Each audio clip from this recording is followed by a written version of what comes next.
The scorching Arizona sun beat down mercilessly as Quentin Walker squinted at the dusty horizon, the parched landscape of 1876 offering no mercy to man nor beast. His cracked lips ached for water, but the canteen strapped to his saddle had run dry miles back.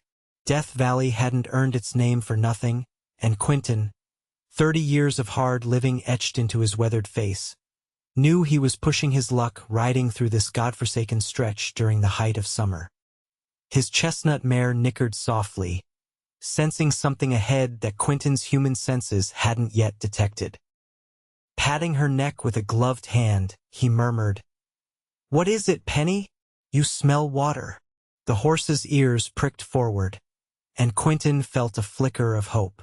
As they crested a small rise, he saw it an old well, its wooden frame bleached gray by years of sun. But it wasn't the well that made him urge Penny into a trot. It was the figure sprawled beside it, unmistakably human. "Whoa, girl," he said, dismounting with the practiced ease of a man who'd spent most of his life in the saddle. His spurs clinked against the hard-packed earth as he approached, hand hovering near the Colt revolver on his hip. Caution was second nature out here. It was a woman. Her dress, once fine but now torn and filthy, spread around her like a wilted flower. Dark hair, matted with dust and sweat, partially obscured her face. For a terrible moment, Quentin thought she was dead, but then he caught the shallow rise and fall of her chest. Kneeling beside her, he gently brushed the hair from her face. Despite the grime, he could see she was young, perhaps mid-20s, with delicate features that spoke of a life far removed from the brutal reality of the frontier. "Miss," he called, his voice rough from thirst. "Miss, can you hear me?" Her eyelids fluttered, revealing eyes the color of sage. Confusion clouded them briefly before fear took hold. She tried to scramble away, but weakness prevented her from getting far. "Easy now," Quentin soothed, raising his hands to show he meant no harm. "I'm not going to hurt you." Her cracked lips parted. "Water," she whispered, her voice barely audible. Quentin glanced at the well, noting with dismay the frayed rope and empty bucket. Testing the mechanism, he confirmed his suspicion bone dry. Just like everything else in this godforsaken desert. Looking back at the woman, he made a decision that went against every survival instinct he possessed. Reaching for his last canteen, the emergency supply he kept for dire situations, he unscrewed the cap. "You'll drink before I do," he said, supporting her head as he brought the precious water to her lips. She drank greedily, coughing as her parched throat struggled to accept the liquid. Quentin had to pull the canteen away. "Slow," he cautioned. "Too much at once will make you sick." When she'd had enough to revive her somewhat, Quentin helped her sit up against the well's stone base. "Name's Quentin Walker," he offered. "What's a lady like you doing out here all alone?" She touched trembling fingers to her temple. I'm Lydia Dawson." Her voice gained strength with each word. "Our stagecoach was attacked. Bandits. They took everything. Killed the driver and the guard." Her eyes welled with tears. "I ran. For hours, I think. Then, nothing until you came." Quentin nodded grimly. The Dexter gang had been terrorizing the stage routes through the territory for months. Most passengers didn't survive their encounters. "How long have you been out here?" he asked, assessing her condition. Sunburn reddened her fair skin, and dehydration had left her lips cracked and bleeding. "I don't know. A day, maybe?" She looked up at him with unexpected resolve. "You saved my life, Mr. Walker." Quentin shook his head, uncomfortable with gratitude. "Not saved yet, Miss Dawson. We're still a long way from anywhere with this well dry." He stood, scanning the horizon. "My horse is tired, but she can carry double for a while. There's a settlement about 15 miles northeast. If we ride smart, we might make it by nightfall." Helping Lydia to her feet proved challenging. Her legs buckled immediately, and Quentin caught her before she hit the ground. "I'm sorry," she murmured, embarrassment coloring her cheeks despite her exhaustion. "Nothing to be sorry for," Quentin replied, making a quick decision. With practiced ease, he lifted her into his arms. She weighed almost nothing, a fact that concerned him. "Let's get you on Penny." Once mounted, with Lydia secured in front of him, Quentin took one last look at the dry well. In another life, it might have been their salvation. Now, it was just another landmark in a land that took more lives than it sustained. "Hold on tight, Miss Dawson," he instructed, urging Penny into a steady walk. "And if you start feeling faint, tell me right away." As they left the well behind, Quentin felt the weight of responsibility settle on his shoulders. He had his own troubles, men looking for him, a past he couldn't outrun, but for now, this woman's survival was all that mattered. The sun continued its relentless assault as they made their way across the barren landscape. Quentin kept Penny at a sustainable pace, knowing that pushing too hard would doom them all. Occasionally, he offered Lydia small sips from the dwindling canteen, ignoring his own burning thirst. "You're not drinking," Lydia observed after the third time he passed her the water. "I'll manage," he replied curtly. She twisted slightly to look at him. "Why are you helping me, Mr. Walker? You don't know me." The question caught him off guard. Why indeed? He'd spent years cultivating a reputation for looking out for himself first. It had kept him alive when others had fallen. Yet here he was, risking everything for a stranger. "Out here," he finally said. "You help when you can. Might be someone helps you someday." It wasn't the whole truth, but it was all he was willing to give. As the day wore on, Lydia began to share fragments of her story. She'd been traveling from Philadelphia to San Francisco to take a position as a schoolteacher. Her parents had died the previous winter, leaving her alone in the world. The teaching position offered a fresh start. "Seems like a long way to go for a fresh start," Quentin commented. "Sometimes distance is the only remedy," she replied, and something in her tone made him think there was more to her story than she was telling. By mid-afternoon, the heat had become nearly unbearable. Lydia had stopped talking, conserving her strength, and Quentin could feel her leaning more heavily against him. The canteen held barely a mouthful of water, and the settlement was still hours away. When Penny stumbled slightly, Quentin knew they needed to rest. A small outcropping of rocks offered meager shade, and he guided the mare toward it. "We'll stop here for a spell," he announced, dismounting carefully while supporting Lydia. He eased her down into the shade, then tended to Penny, removing her saddle to let her cool off. Lydia watched him through half-closed eyes. "You're good with her," she observed. Quentin stroked Penny's neck. "Had her since she was a foal. She's gotten me out of more tight spots than I can count." "And now she's getting us both out of one," Lydia smiled weakly. Quentin nodded, unsure how to respond to the casual inclusion of us. It had been a long time since he'd been part of any kind of us. After allowing themselves and the horse 30 minutes of rest, they resumed their journey. The sun had begun its descent, providing some relief from the worst of the heat, but Quentin knew nightfall would bring its own dangers. They needed to reach the settlement before dark. Lydia's condition was deteriorating. Her breathing had become shallow, and she struggled to keep her eyes open. Quentin found himself talking to keep her conscious, something that didn't come naturally to him. He told her about growing up on a small ranch in Texas, about learning to ride before he could walk, about the war that had taken his father and brother. He carefully avoided mention of the years after the ones that had put a price on his head in 3 territories. "You miss it?" Lydia asked when he fell silent. "You're home." Quentin considered the question. "Miss what it was," he finally said. "Not what it became." They rode in silence after that, each lost in their own thoughts. The terrain gradually changed, becoming less barren as they approached the foothills. When Quentin spotted a glimmer of green in the distance, he knew they were nearing water. "Look there," he said, pointing. "That's Silver Creek. The settlement's just beyond." Lydia stirred, making an effort to focus. "We made it," she whispered, relief evident in her voice. "Not quite yet," Quentin cautioned, but he allowed himself to relax slightly. They would reach the settlement before dark, and Lydia would get the care she needed.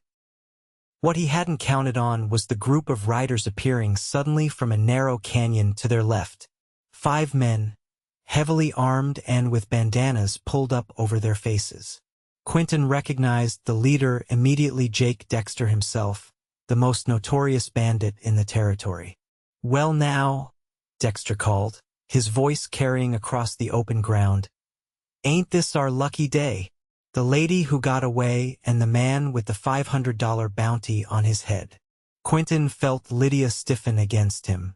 "Bounty?" she whispered. "Long story," he muttered, his mind racing. They were outnumbered and outgunned. Penny was exhausted and couldn't outrun fresh horses. Their options were severely limited. "What do you want, Dexter?" Quentin called, his hand inching toward his revolver. "Now that's a stupid question," Dexter replied, urging his horse forward. "We want everything. The lady's jewelry first. She was wearing some mighty fine pieces when she ran off. Then whatever you've got, Walker.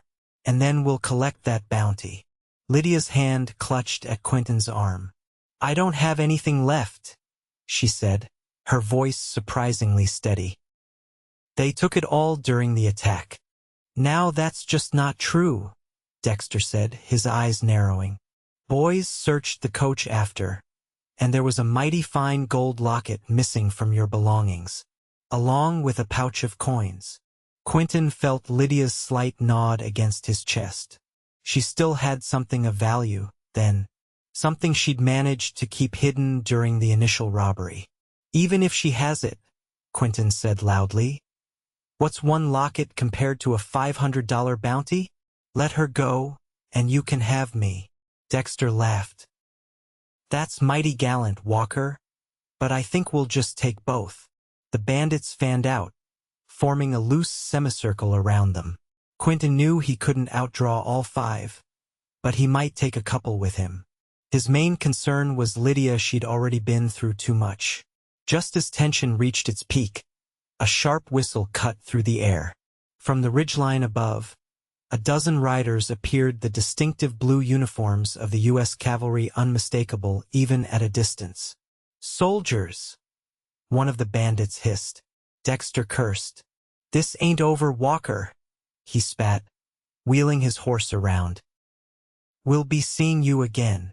With that, the bandits galloped away, disappearing into the maze of canyons from which they'd emerged. The cavalry patrol descended quickly, their leader, a young lieutenant, approaching Quentin and Lydia with concern. "Are you folks all right?" he asked, taking in their disheveled appearance.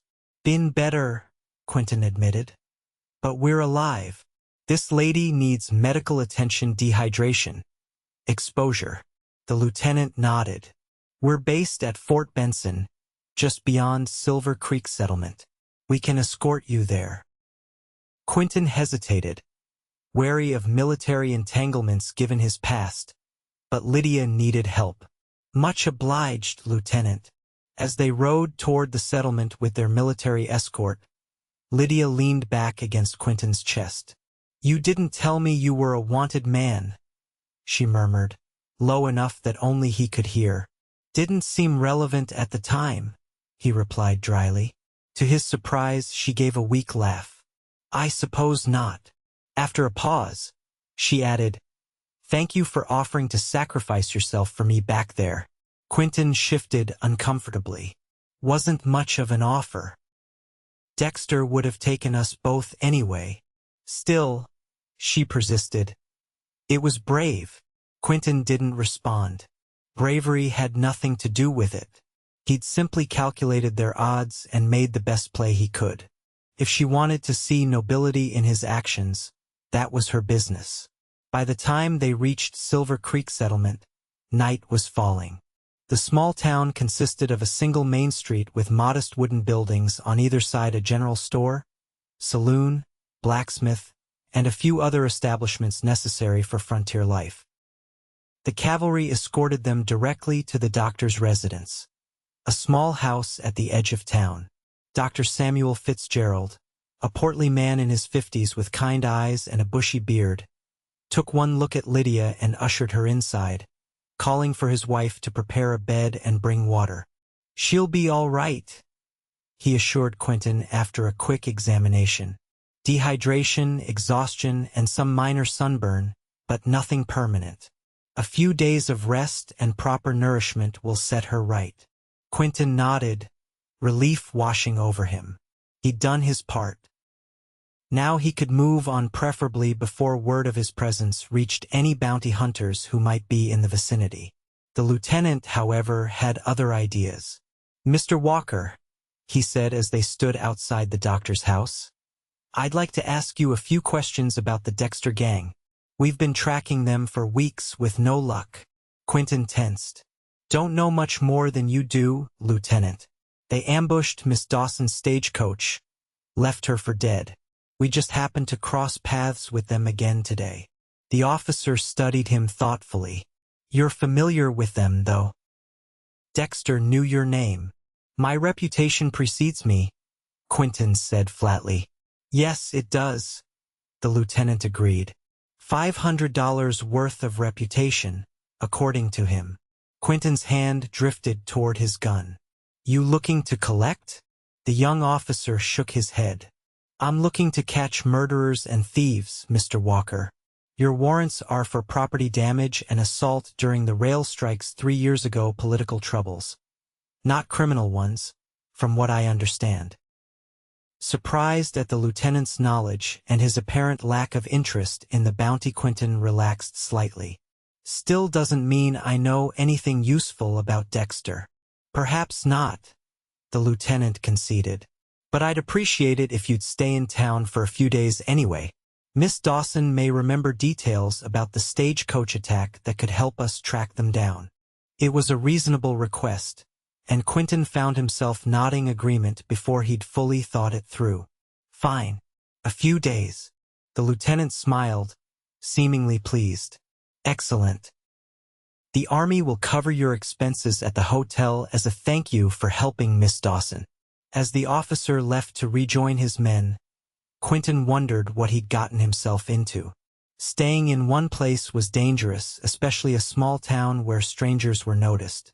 But he couldn't deny a certain reluctance to leave before knowing Lydia had fully recovered. The Silverbuckle Hotel was modest but clean, offering basic rooms above a small restaurant. Using the voucher the lieutenant had provided, Quentin secured a room for 3 nights, figuring that would be enough time for Lydia to regain her strength. After a hot meal, his first proper food in days, and a bath that washed away layers of desert dust, Quentin found himself standing at the window of his room, staring out at the quiet main street. Silver Creek was peaceful, the kind of place where people put down roots and built lives, the kind of place he'd avoided for years.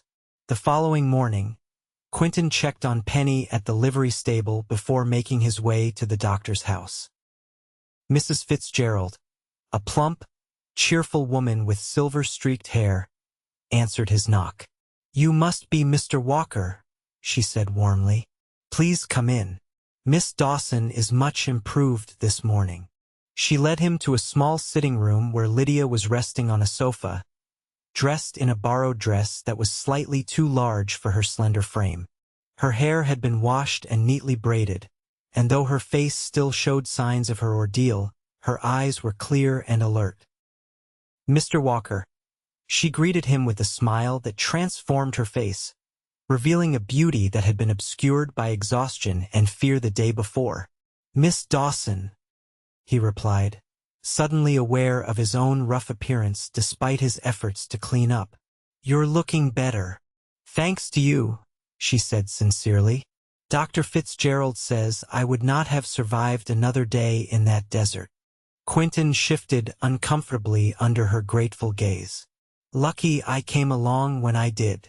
Mrs. Fitzgerald excused herself, mentioning something about tea, leaving them alone. The lieutenant tells me you're staying in town for a few days, Lydia said, gesturing for Quentin to take a seat in the chair opposite her. He nodded, settling into the chair. Seems the Army's interested in my encounter with the Dexter gang. And in mine, Lydia confirmed. Lieutenant Ellis was here earlier, asking about the stagecoach attack. She paused, studying him. He also mentioned you have a price on your head. Quentin's jaw tightened. Does that concern you? Should it? She countered, surprising him with her directness.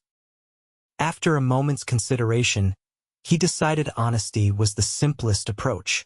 3 years ago, I was working for the railroad security for the construction crews. When the workers went on strike over unsafe conditions, the company ordered us to break it up. Things got ugly. Buildings burned.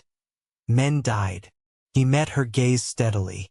I refused orders to fire on unarmed strikers.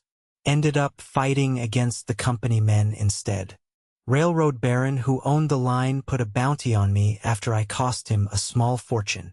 Lydia absorbed this information silently, her expression unreadable. And you've been running ever since, she finally said. It wasn't a question.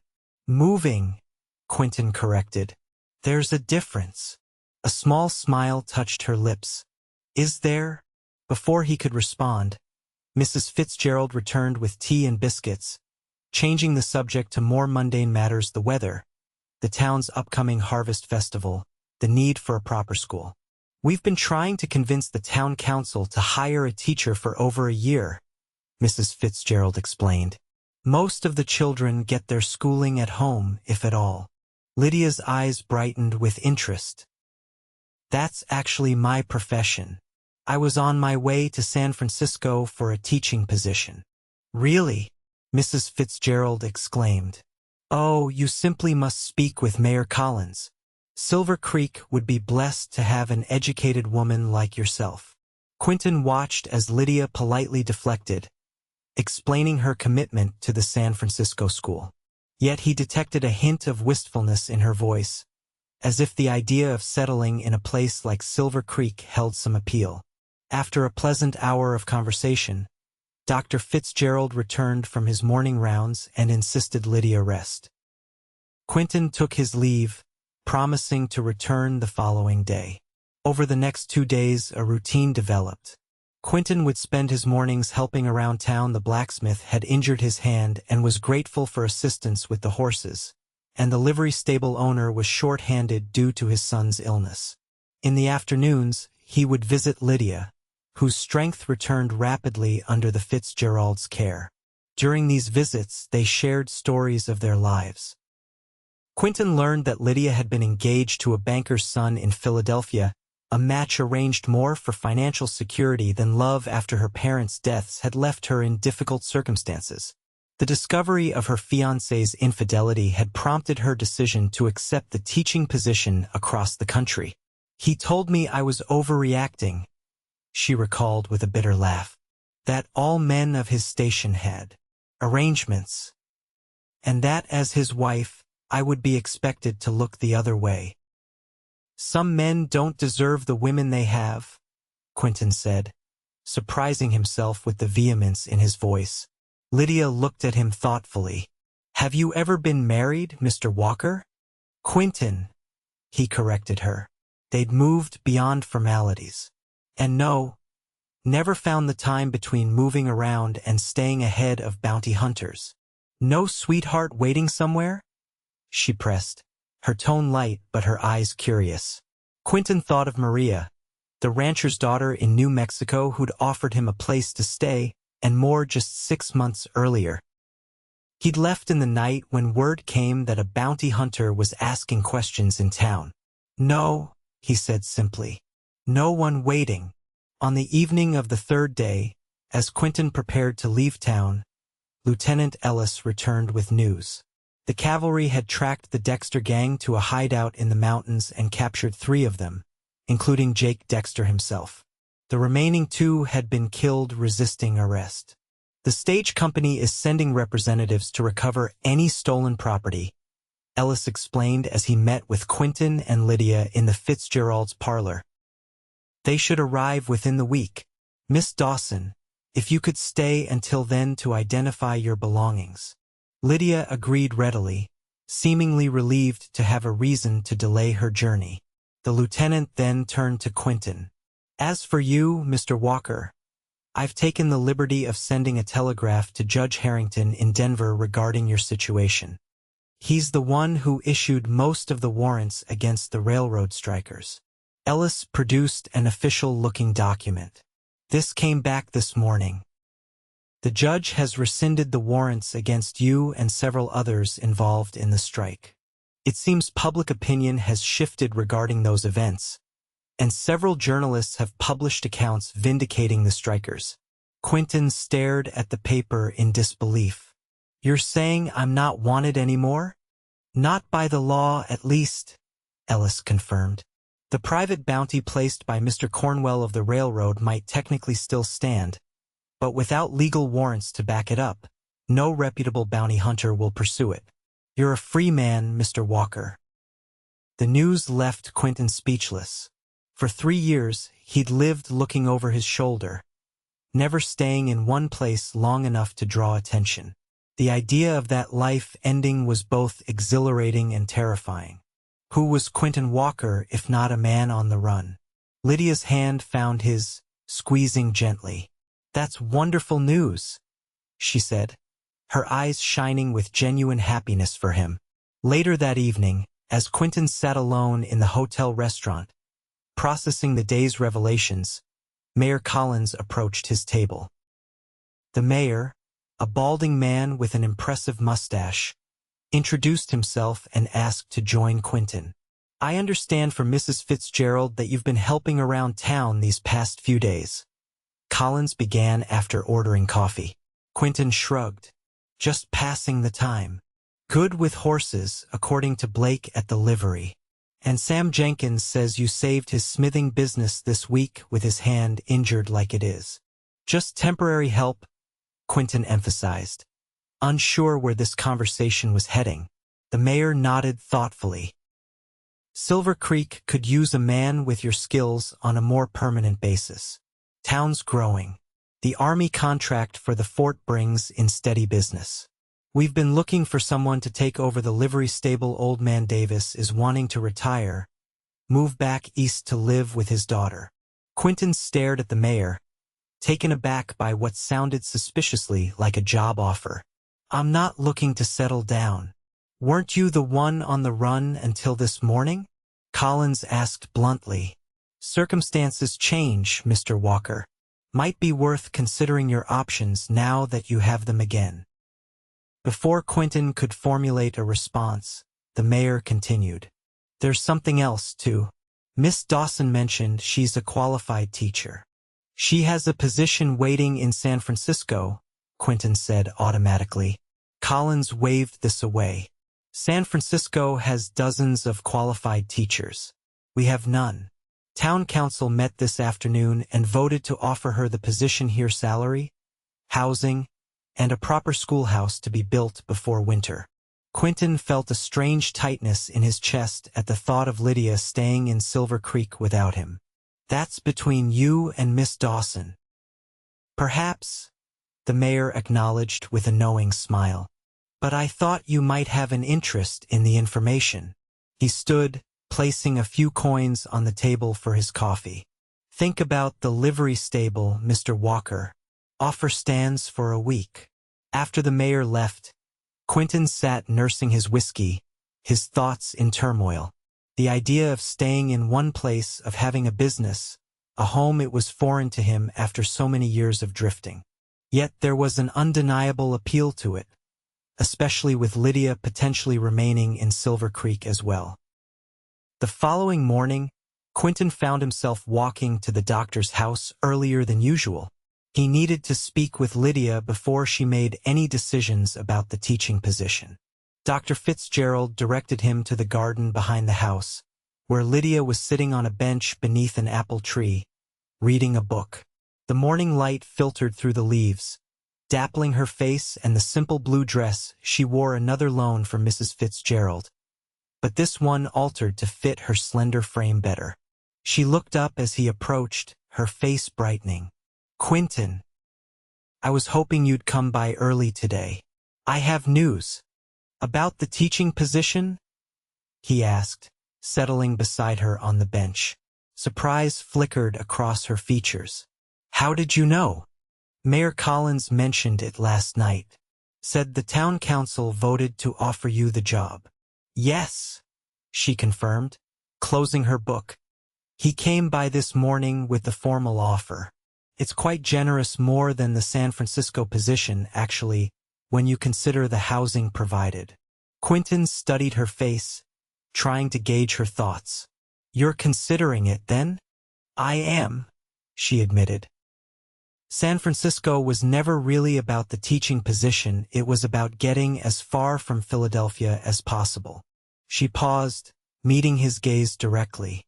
"But now I'm wondering if this might be where I was meant to end up all along." The hope in her voice triggered something in Quentin, a yearning he'd suppressed for years. "Collins offered me the livery stable," he blurted out. "Old man Davis is retiring."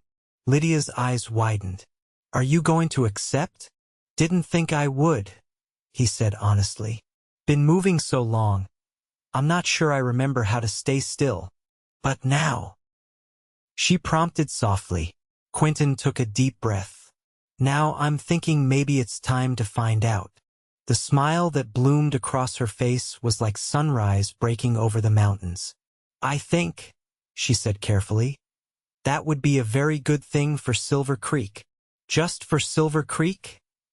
he asked, emboldened by the look in her eyes. Lydia's cheeks flushed delicately. "Perhaps not just for Silver Creek." In that moment, with the morning sun warming them and the scent of apple blossoms in the air, Quentin Walker, former railroad security striker, fugitive, made the first real decision about his future in 3 years.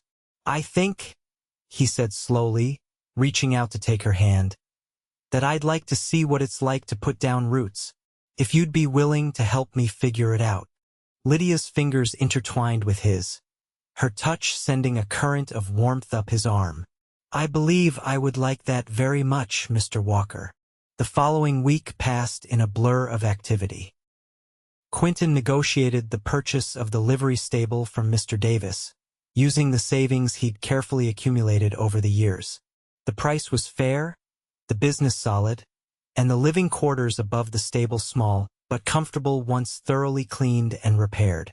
Lydia accepted the teaching position and moved into a neat cottage near the proposed school site. The town council, energized by her acceptance, immediately began work on converting an unused storehouse into a temporary school, while plans for a proper schoolhouse proceeded. Word of the stagecoach robbery's resolution brought unexpected closure. The cavalry recovered a substantial portion of the stolen goods, including Lydia's locket, a gold piece containing miniature portraits of her parents, the only keepsake she had of them. The stage company representative, upon learning of her ordeal and new position in Silver Creek, arranged for her trunks to be diverted from San Francisco and delivered to her at the company's expense. Through it all, Quentin and Lydia spent every available moment together. They took meals at the hotel restaurant, walked along Silver Creek in the evenings, and shared their hopes and fears for the future. With each passing day, the connection between them deepened, transcending the extraordinary circumstances of their meeting to become something profound and enduring. One evening, as they sat on the bank of the creek watching the sunset paint the water gold, Quentin finally asked the question that had been on his mind. "That first day, by the well," he began, "you had water hidden somewhere, didn't you? The locket and coins Dexter mentioned." Lydia nodded, fingering the gold locket now restored to its place around her neck. A small flask in my boot. Barely a mouthful left when I collapsed. I was saving it. She trailed off. For what? Quentin prompted. She looked at him, her eyes reflecting the sunset. I don't know anymore. One last attempt to reach somewhere safe, perhaps. Or maybe just to make the end less painful when it came. After a pause, she added, But then you appeared, like something from a dream, and offered me your water before you'd even taken a sip yourself. Quentin remembered the moment with perfect clarity, her fragile form in the dust. His instinctive decision to help her before himself. It had been impulsive, perhaps foolish given their circumstances, but he couldn't have done otherwise. Would you really have died of thirst to save me? She asked suddenly. A stranger. The question caught him off guard. Would he have? 3 years on the run had taught him to look out for himself first, to trust no one, to make the hard choices needed to survive. Yet in that moment, faced with her vulnerability, something long dormant had awakened in him. Yes, he said simply, the truth of it surprising even him. I believe I would have. Lydia's hand found his, their fingers intertwining as they had that day in the garden. That's when I began to fall in love with you, she confessed softly. Not just because you saved my life, but because of the kind of man who would make that choice. The word love hung in the air between them, at once terrifying and exhilarating. Quentin had never allowed himself to think in such terms, had never imagined a future where love was possible. Now, sitting beside this remarkable woman who had entered his life through the most unlikely of circumstances, he recognized the truth of his own feelings. I've never said those words to anyone, he admitted, turning to face her fully. Never thought I would. But I love you, Lydia Dawson. Have since that moment by the well, though I didn't know it then. The kiss they shared as the last rays of sunlight faded from the water sealed a promise between them, no longer two solitary souls adrift in the vastness of the frontier, but partners facing whatever the future might hold, together. 2 months later, on a crisp October morning, the town of Silver Creek gathered to witness the wedding of Quentin Walker and Lydia Dawson. The ceremony took place in the newly completed schoolhouse Lydia's domain, where she had already begun teaching the town's 27 children with an enthusiasm and skill that had endeared her to parents and students alike. The schoolroom had been transformed for the occasion, decorated with autumn wildflowers and ribbons. Mayor Collins, who possessed the authority to perform marriages in the absence of a regular minister, officiated the ceremony with evident pleasure. Quentin, dressed in a new suit that still felt strange after years of worn trail clothes, waited at the front of the room, scarcely able to believe the turn his life had taken. The livery stable was thriving under his management, his reputation for fairness and skill with horses bringing business from throughout the region. The bounty on his head was a fading memory, the life of a fugitive replaced by that of a respected businessman and soon-to-be husband. When Lydia appeared in the doorway, a vision in a simple white dress with her dark hair adorned with small white flowers, Quentin felt his heart stop and then restart with a joyful thunder. She carried a bouquet of late-blooming wildflowers gathered by her students, her face radiant as she walked toward him on Dr. Fitzgerald's arm, the older man having offered to give her away in her father's absence. Their vows were simple but heartfelt, promises to cherish and support each other through whatever life might bring. When Mayor Collins pronounced them husband and wife, the cheers of the townspeople filled the schoolhouse, a celebration of not just a union between two people, but of the community that had welcomed them both. The reception that followed on the town square was a testament to how quickly they had become part of Silver Creek. Everyone contributed Mrs. Jenkins' famous apple pies, the saloon owner's best whiskey, music from a trio of miners who played fiddle and banjo. Children darted between tables, town elders shared stories, and young couples danced beneath strings of lanterns as evening fell.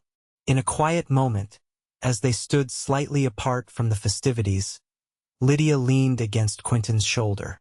"Did you ever imagine, when you found me by that dry well, that we'd end up here?" she asked. Quentin shook his head, wrapping his arm around her waist. "Never. Was just trying to get us both to safety. And now—" He looked down at her, this woman who had transformed his life in ways he was still discovering. "Now I'm exactly where I'm supposed to be." As spring blossomed across the Arizona Territory the following year, Silver Creek continued to prosper. The railroad had extended a spur line to the settlement, bringing increased commerce and new residents. Quentin's livery stable had expanded to include a breeding operation for quality horses, while Lydia's school now boasted 43 students and an assistant teacher. Their home above the livery stable had been transformed into a comfortable haven, filled with books from Lydia's collection and furniture crafted by local artisans. The small garden behind the stable bloomed with vegetables and flowers, a testament to Lydia's determination to create beauty even in the harsh frontier environment. On a warm May afternoon, as Quentin returned from delivering a pair of matched bays to a ranch 10 miles north of town, he found Lydia waiting for him with barely contained excitement. "What is it?" he asked, dismounting and securing his horse. Instead of answering, she took his hand and placed it gently on her stomach. "By Christmas," she said softly, her eyes shining with joy. Quentin stared at her for a long moment, processing her meaning. When understanding dawned, he swept her into his arms, mindful of her condition even in his exuberance. "A baby," he whispered against her hair. "Our baby." The months that followed were filled with preparations and anticipation. The small room adjacent to their bedroom, previously used for storage, was transformed into a nursery. The women of Silver Creek organized a sewing circle that produced more baby clothes and blankets than one child could possibly use. Dr. Fitzgerald provided regular checkups and assured them both that Lydia's health was excellent. As her body changed, Quentin found himself marveling at the miracle growing within her. Each night, he would place his hand on her expanding belly, feeling the movements of their child with a sense of wonder that never diminished. "Boy or girl?" he asked one evening as they sat before the fire, Lydia's head resting in his lap as he gently stroked her hair. "Does it matter to you?" she countered, looking up at him. Quentin considered the question seriously. "No," he finally said. "Healthy is all that matters. Though I admit, the thought of a little girl with your eyes wouldn't be unwelcome." Lydia smiled, placing her hand over his where it rested on her stomach. "And I wouldn't mind a boy with your strength and kindness." December arrived with unusually heavy snow, blanketing Silver Creek in white. The town prepared for the Christmas festivities with enthusiasm, the schoolhouse decorated with paper chains and pine boughs, the general store displaying special holiday goods ordered from back east. Lydia, now in her final month, moved more slowly but insisted on continuing to teach until the holiday break began. Quentin watched her carefully, ready to summon Dr. Fitzgerald at the first sign of labor.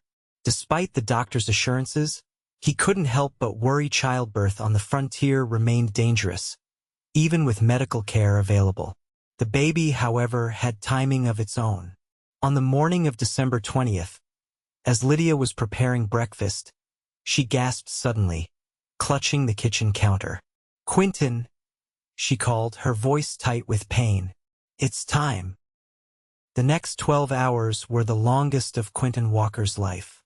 Banished from the bedroom by Mrs. Fitzgerald, who had arrived to assist her husband with the delivery, he paced the small sitting room, jumping at every sound from behind the closed door. Mayor Collins and several other men from town stopped by throughout the day, offering support and distraction. Old Man Davis, who had remained in Silver Creek after selling the livery stable, brought a bottle of fine Kentucky bourbon and 2 glasses. "First child's always the hardest wait," he said, pouring generous measures for them both. "My Eliza was in labor for 15 hours with our Thomas." Thought I'd wear a hole in the floor. Quentin accepted the glass gratefully. How did you stand it? Davis shrugged. Same way you're doing now. 1 minute at a time. He raised his glass. To fatherhood, Mr. Walker. Finest job a man can have and the hardest. As evening fell, the sounds from the bedroom intensified Lydia's cries of pain tearing at Quentin's heart. When Dr. Fitzgerald finally emerged, wiping his hands on a towel, Quentin nearly knocked him over in his rush to get information. Easy, son, the doctor said, a tired smile spreading across his face. Your wife and son are just fine, healthy as can be. Son, Quentin repeated, the word foreign and wonderful on his tongue. 8 pounds even, Fitzgerald confirmed. Strong lungs too, as you'll soon discover. As if on cue, a lusty cry emerged from the bedroom. Dr. Fitzgerald stepped aside, gesturing toward the door. Go meet your boy, Mr. Walker. The sight that greeted Quentin as he entered the bedroom would remain etched in his memory forever. Lydia, exhausted but radiant, cradling a small bundle wrapped in a soft blanket. She looked up as he approached, tears of joy streaming down her face. He has your chin, she said softly, pulling the blanket back slightly to reveal a tiny face, red and scrunched with the effort of entering the world. Quentin sat carefully on the edge of the bed, overwhelmed by the rush of emotions. Love, pride, fear, wonder all swirled together as he gazed at his son. When Lydia placed the infant in his arms, he held him with trembling hands, marveling at how something so small could feel so significant. What shall we call him? Lydia asked, watching the 2 most important people in her life meet for the first time.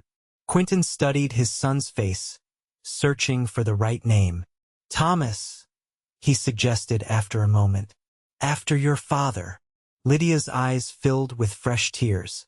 Thomas Walker, she agreed. It's perfect. As Christmas approached, the new parents adjusted to life with an infant. Nights became a blur of feedings and diaper changes, days a constant balance of work and childcare. Yet despite the exhaustion, Quentin had never felt more fulfilled. Word of Thomas's birth spread quickly through Silver Creek, bringing a steady stream of visitors bearing gifts and good wishes. Mrs. Jenkins brought a handmade quilt. The saloon owner delivered a small wooden rocking horse he'd commissioned from a craftsman in Tucson, and Lieutenant Ellis, now promoted to captain, presented a silver cup engraved with the baby's name and birth date. On Christmas Eve, as snow fell gently outside their windows, the small family gathered before the fire in their sitting room. Thomas slept peacefully in his cradle. Lydia rested against Quentin's shoulder, and for a moment, perfect contentment filled the room. I never expected this life, Quentin said softly, his arm around his wife. Never thought I deserved it. Lydia turned to face him, her hand coming up to touch his cheek. Of course you deserve happiness, Quentin. Everyone does. He covered her hand with his own. I keep thinking about that day by the well. If I'd taken a different trail, if I'd been an hour later. But you weren't, she reminded him. You were exactly where you needed to be, when I needed you most. You'll drink before I do, he quoted himself, remembering the words that had marked the beginning of their journey together. I meant it then as simple kindness. Had no idea what would come of it. Lydia smiled, glancing at their sleeping son. The best things often come from the smallest moments of grace, she said. That's what I'll teach Thomas, that one act of kindness can change everything. As the years passed, Silver Creek grew from a settlement into a proper town. The railroad brought prosperity. The discovery of silver in the nearby mountains brought miners and investors, and the establishment of a regular stagecoach route connected the community to the wider world. Quentin and Lydia Walker grew with the town. The livery stable expanded into a successful horse trading business, supplying mounts to the cavalry, ranchers, and stagecoach lines throughout the territory. The The school, now housed in a purpose-built brick building, gained a reputation for excellence that drew families for miles around. Thomas, a sturdy boy with his father's determined chin and his mother's thoughtful eyes, was joined by a sister, Elizabeth, 3 years after his birth, and another brother, James, 2 years after that. The Walker children were known throughout town, Thomas for his skill with horses, Elizabeth for her quick mind and love of books, and little James for his mischievous nature and infectious laugh.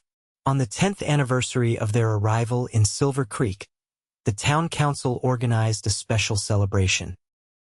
Mayor Collins, now in his 3rd term, presented Quentin and Lydia with a plaque commemorating their contributions to the community. The school children performed songs and recitations. Former students returned to share stories of how Mrs. Walker's teaching had shaped their lives, and ranchers from throughout the region spoke of Quentin's fair dealing and expertise. As the celebrations wound down and they walked home with their children, Lydia slipped her hand into Quentin's, a gesture that had become as natural as breathing over the years. "Did you ever imagine this?" she asked, echoing the question she had posed on their wedding day. "When you were on the run, did you ever dream of this life?" Quentin looked at his family, Thomas running ahead, Elizabeth skipping alongside her brother while carefully holding James's small hand, and then at the woman who had made it all possible. "Never," he admitted. "Survival was all I thought about then." "And now?" she prompted, just as she had all those years ago. His answer, however, had changed. "Now," he said, pulling her close as they walked, "I think about legacy. About what we're building here, what we'll leave behind." The legacy of Quentin and Lydia Walker would indeed extend far beyond their lifetimes. Thomas would eventually take over the horse business, expanding it into one of the largest breeding operations in the Southwest. Elizabeth would follow in her mother's footsteps, becoming the first woman from Arizona Territory to graduate from college back east before returning to found a proper academy in Silver Creek. James, the adventurous one, would travel extensively before settling in California, where his letters home would inspire a series of popular novels about frontier life. But that future lay ahead. On that evening, as they gathered their children for the walk home, they were simply a family bound by love that had begun in the most unlikely of circumstances, beside a dry well in the desert, with an act of selfless kindness. Years later, when their grandchildren asked how they met, Quentin would always begin the story the same way. "I found your grandmother lying beside a dry well, half dead from thirst. First words I said to her were, 'You'll drink before I do.' And Lydia would always finish with, 'And that's when I knew, though I was too delirious to realize it then, that I had found a man worth loving for a lifetime.'" In the twilight of their years, as Silver Creek grew into a bustling town and the frontier gradually disappeared, Quentin and Lydia would often sit on the porch of the house they had built on a hill overlooking the valley. They would watch the sunset paint the landscape gold and remember that first sunset they had shared by the creek, when love had been new and uncertain. The uncertainty was long gone, replaced by the deep assurance that comes from decades of partnership through joy and sorrow, triumph and hardship. Their love had weathered every storm, strengthened by the knowledge that it had begun with the simplest and most profound of human connections, the offering of water to one in need, the choice to put another's survival before one's own. In the story of the West, with its tales of gunfighters and gold rushes, of outlaws and lawmen, the quiet heroism of such moments often went unrecorded. But in Silver Creek, the legend of the cowboy who found a dying woman beside a dry well and offered her his last water became part of the town's folklore, a reminder that even in the harshest landscapes, human kindness could bloom like wildflowers after rain, unexpected and life-giving. And for Quentin and Lydia Walker, that moment of connection became the foundation upon which they built a life of remarkable richness, a testament to the power of compassion to transform not just a single life, but an entire future.